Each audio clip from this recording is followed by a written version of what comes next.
DBm கோமாளி நண்பர்கள் எல்லோரும் எப்படி இருக்கீங்க? எல்லோரும் நலமாக இருப்பீங்கன்னு நான் நம்புகிறேன். இன்றைக்கி காலை பொழுது நமக்கு எங்கே விடிஞ்சுது அப்படின்னு பார்த்தீங்கன்னா, ராஜபாளையத்தில் ஒரு டீ கடைக்கு வந்திருந்தேன், சென்னை கஃபே.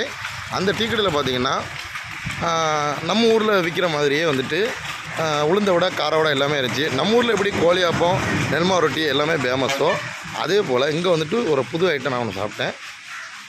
இது பேர் சிந்தாமணி, அப்புறம் பயிறு, இது பேர் கேசரி தானே. இது நல்லா டிஃப்ரெண்ட்டாகவே இருந்துச்சு. இந்த 3 ஐட்டமே சரி. இதில் வந்துட்டு ஒன்றுக்குனாலே வந்துட்டு காலைல டிஃபன் வந்துட்டு நமக்கு ஓகே ஆயிரும். நான் வந்துட்டு அந்த சிந்தாமணியை மட்டும்தான் ட்ரை பண்ணேன், நல்லா இருந்துச்சு. அதே நேரத்தில் வந்துட்டு அந்த கேசரிலாம் சாப்பிட்றதுக்கு வயிற்றில் இடம் இல்லை. அதுக்கப்புறம் ஒரு டீயை குடிச்சு நம்ம இங்கேருந்து கிளம்புறோம். மீண்டும் ஒரு நல்ல வீடியோவில் நான் உங்களை சந்திக்கிறேன். அதே போல் நீங்கள் இந்த ராஜபாளையத்துக்கு வந்து இந்த சிந்தாமணி, இந்த கேசரிலாம் ட்ரை பண்ணியிருக்கீங்களா அப்படின்னு கமெண்ட்டில் சொல்லுங்கள். மீண்டும் ஒரு நல்ல வீடியோவில் சந்திக்கிறேன். உங்களிடம் வந்து விடைபெறுவது அரவிந்த் நானியாராகிய நான்.